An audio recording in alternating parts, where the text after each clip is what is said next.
유럽 뒤덮은 학교 테러 공포. 10일 프랑스 중학교와 오스트리아 고등학교에서 각각 흉기와 총기를 이용한 살인 사건이 벌어졌다. 두 사건 모두 범행 동기가 분명히 밝혀지지 않은 가운데 학교 테러 공포가 유럽을 뒤덮었다. 프랑스 일간 르몽드 등에 따르면 이날 오전 8시 15분경 오트마른주 노장의 한 중학교 앞에서 14세 남학생이 학생들의 가방 안을 검사하던 30대 여성 교직원을 흉기로 여러 차례 찔렀다. 피해자는 병원으로 이송됐지만 숨졌다. 용의자는 현장에서 체포됐다. 프랑스에선 최근 청소년들이 흉기로 다른 학생을 공격하는 사건이 이어지고 있다. 올 1월에는 파리 외곽의 중학교에서 14세 학생이 칼에 맞아 숨졌다. 4월 낭트의 한 고등학교에선 15세 학생이 흉기를 휘둘러 한 명이 사망하고 3명이 다쳤다. 이에 프랑수아 바이루 프랑스 총리는 등굣길 학생들의 가방, 소지품을 검사하는 등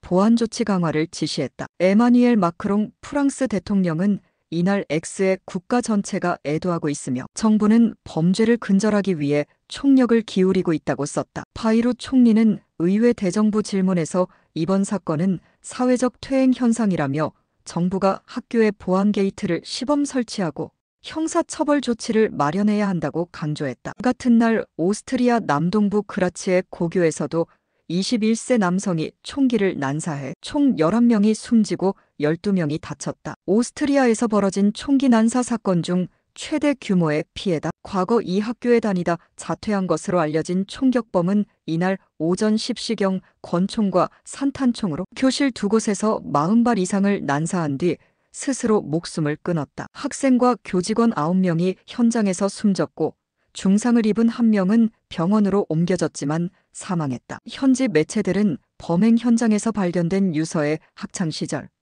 집단 괴롭힘을 당했다는 내용이 담겼다고 전했다.